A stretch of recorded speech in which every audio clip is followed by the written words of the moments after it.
At Thanksgiving, my niece pointed at my shoes and said, "Grandma says they're fake. Like you." Everyone laughed.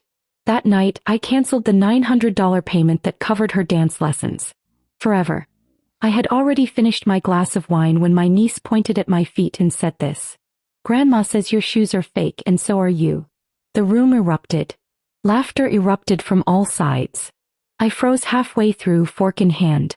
First I looked at Ava, the 12-year-old, beaming as if she had just delivered the final joke of a comedy set. Then I looked at Denise, her mother, my sister, who was wiping tears from her eyes, trying to catch her breath between laughs.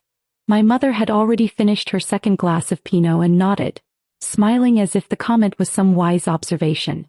No one looked shocked. No one looked embarrassed. And no one looked at me. I waited, thinking someone would intervene. Someone would say something. Maybe my son-in-law would tell Avi to stop, or Denise would at least pretend to scold her. But nothing. I sat down at the table I had helped pay for. Literally, I had thrown myself down when Denise was doing the renovations last year, and listened as they laughed at me as if I wasn't sitting right there. I looked at the shoes. Real leather, handcrafted, bought on my trip to Milan when I finally gave myself a break after my promotion. Not cheap. Not fake. But none of that mattered. The insult wasn't about the shoes. The insult was about me. A word thrown so carelessly by a 12-year-old. But the room agreed. The laughter confirmed it. I wasn't one of them, I wasn't. I just wrote checks and kept quiet. Ava walked away from the table, grim as if she were the mistress of the room. A few people tried to move on, asking who brought the sweet potato casserole, debating whether to start making the pie now or wait an hour. For them, the moment had passed. But not for me. Because here's what no one at that table knew. I had just paid Ava for the next 3 months of dance lessons 2 nights ago. $900. Like clockwork. I'd covered her ballet lessons, competition fees, new point shoes, trips to regionals, costumes, makeup, weekend intensives. Denise had always promised to repay me. He never did. I stopped asking. Ava was gifted and I wanted her to have a real chance. But that night, as I sat quietly while my family laughed, something inside me quieted. Not angry. Not emotional. Just done. I helped clear the plates. I thanked Denise for dinner. I kissed Ava on the cheek.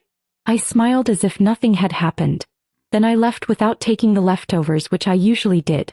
When I got home, I didn't turn on the lights. I poured myself a second glass of wine, sat down at the kitchen table and opened my laptop. I logged into the Dance Academy's payment portal. Payment ID, active. Status, auto-renew.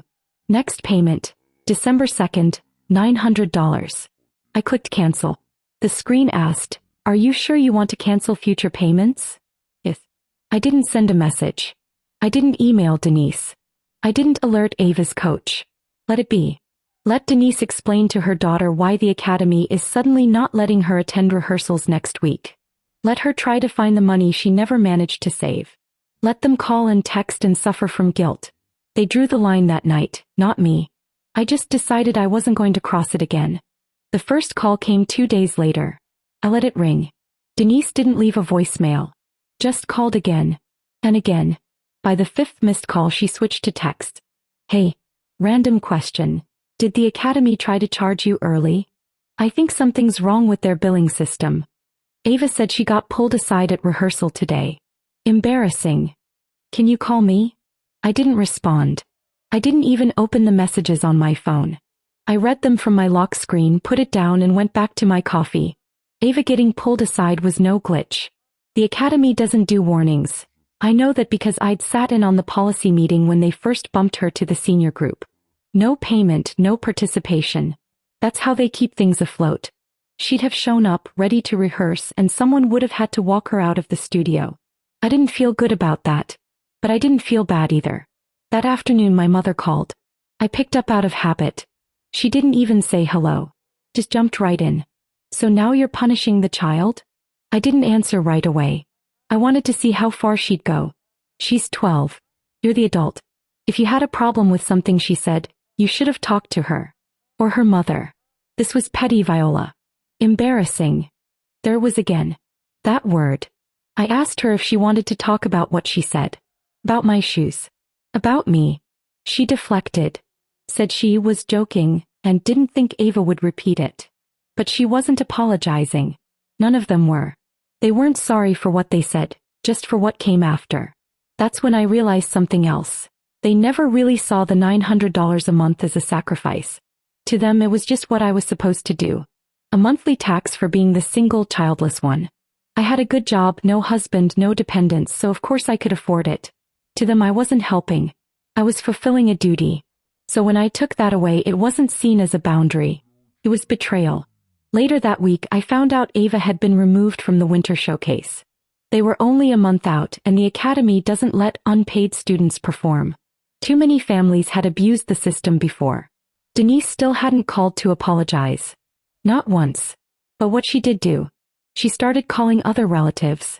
By Friday I got a text from my cousin Emily. Just a heads up, Denise is asking people for help covering Ava's dance stuff.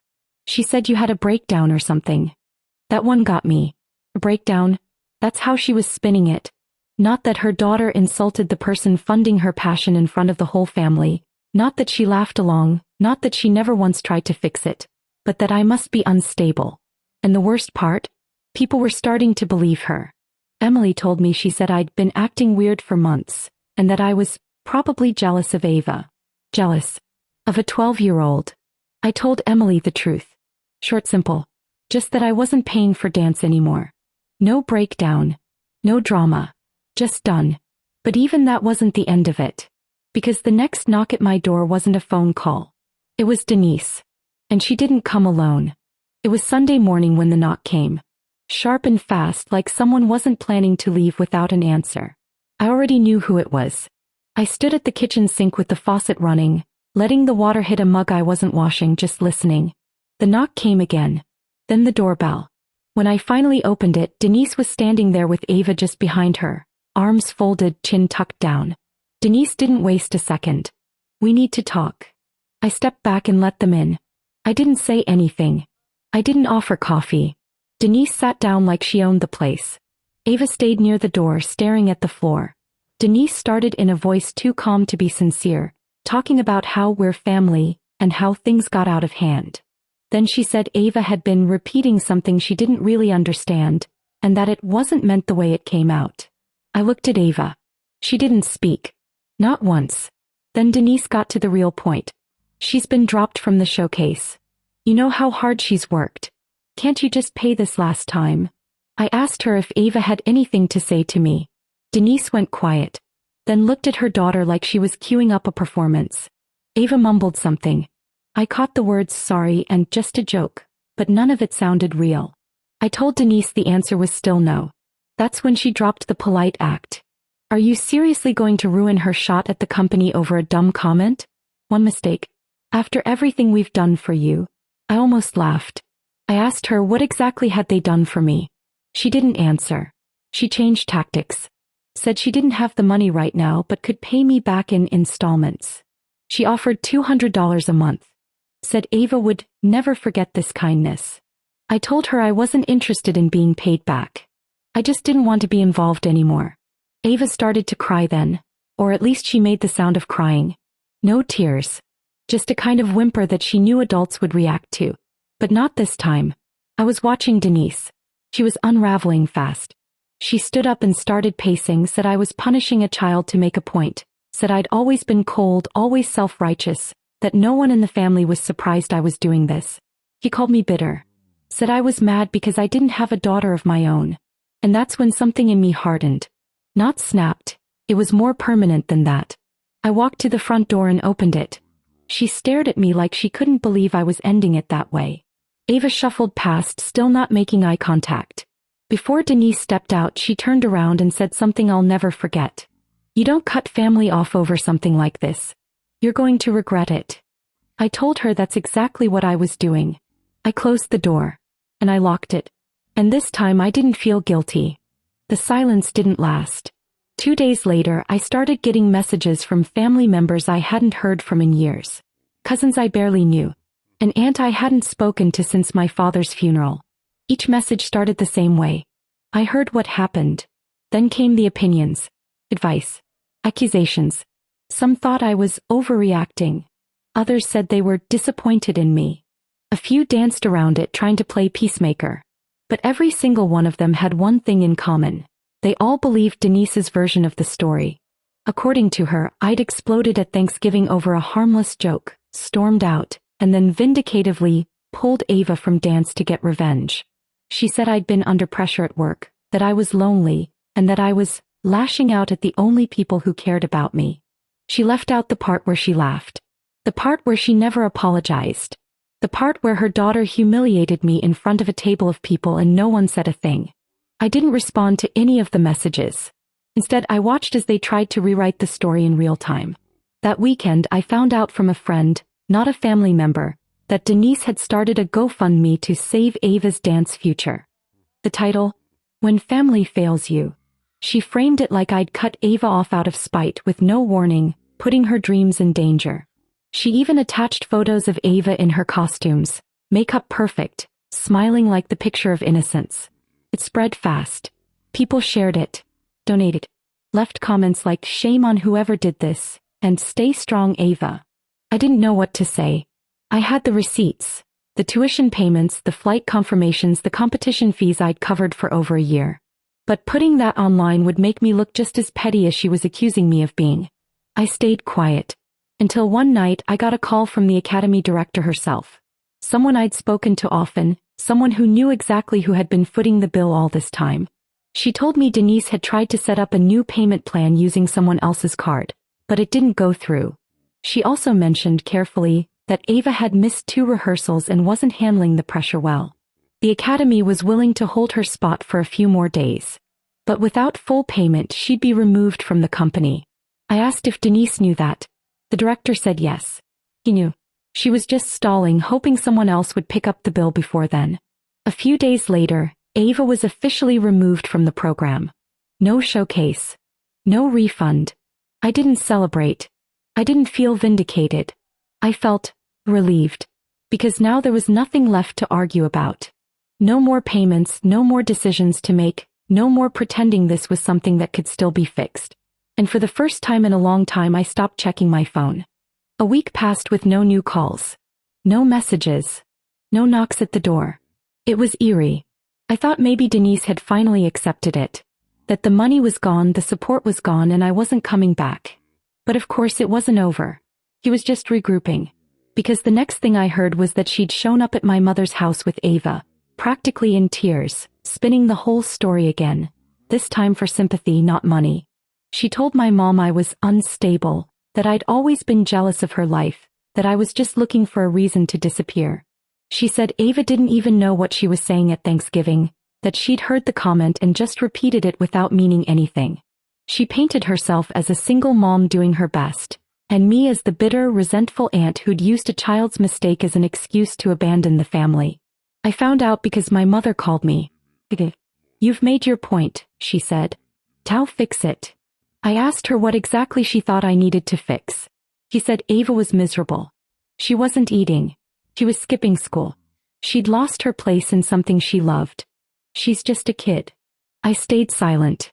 Then my mom added, "If you don't help her, no one else will." And that was it.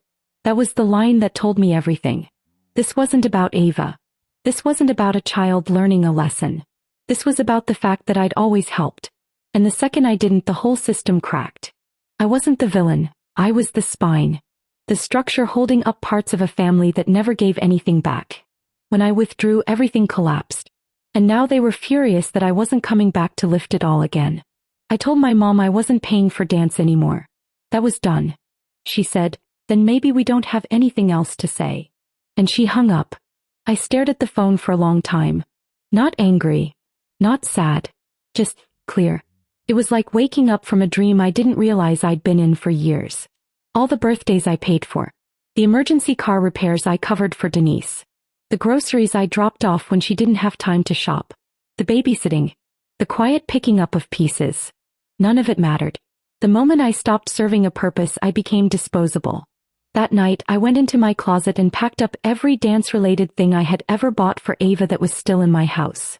Shoes, warm-ups, extra supplies, even a competition medal she left behind last year. I boxed them up. Then I drove them to Denise's house. I didn't ring the bell. I left the box on the porch, took a photo for proof and left. An hour later, Denise posted a vague status on Facebook. Something about family being cold, and some people choosing ego over love. I didn't comment, but I knew she saw the box. And I knew this time she understood it wasn't just about dance anymore. It was about everything. After I dropped off the box, something shifted. In me, it wasn't anger anymore. Not even disappointment. It was peace. I stopped waiting for a text that wouldn't come, or an apology that would never be sincere. I didn't feel tempted to check Denise's Facebook anymore, didn't wonder if Ava missed me, didn't feel guilty about saying no. I started sleeping better. My apartment felt bigger, quieter. And then one night, about 2 weeks after the drop-off, I got a call from an unknown number. I let it go to voicemail. It was Ava. Her voice was quiet, almost unrecognizable. She didn't ask for money. She didn't even talk about dance. All she said was, "I miss you." Then she hung up. No apology. No explanation. Just that. I didn't call back. Not because I didn't care, because I did. Too much for too long. But I wasn't about to be pulled back in with one vague sentence. The next weekend I heard from Emily again. My cousin. She said there was a lot of talk going around. People saying I'd abandoned the family, that I'd turned my back on Ava when she needed me most. I asked Emily if anyone had mentioned what actually happened.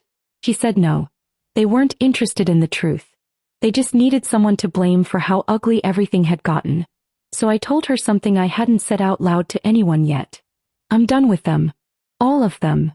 Not out of spite. Not out of revenge. Out of survival. I'd spent years quietly doing the heavy lifting, playing the responsible one, stepping in every time someone else failed. And I did it thinking that someday it would be recognized, maybe even respected. It never was. I let it all go. I blocked Denise's number. I muted the family group chat. I stopped showing up. Birthdays passed. Holidays too. And I didn't go. I didn't call on Christmas. I didn't send anything on Ava's birthday. And for the first time in my life, no one came looking. Because the thing about people who only love you for what you give, they don't know what to do when you stop giving. They call it betrayal. They call it cold. They never call it boundaries. It's been 5 months now. The silence stuck. Sometimes I still wonder if Ava really meant what she said on that voicemail. Maybe she did. Maybe she didn't. But either way, she's being raised in a house where kindness looks like control and apologies come only when money disappears. I used to feel guilty for walking away.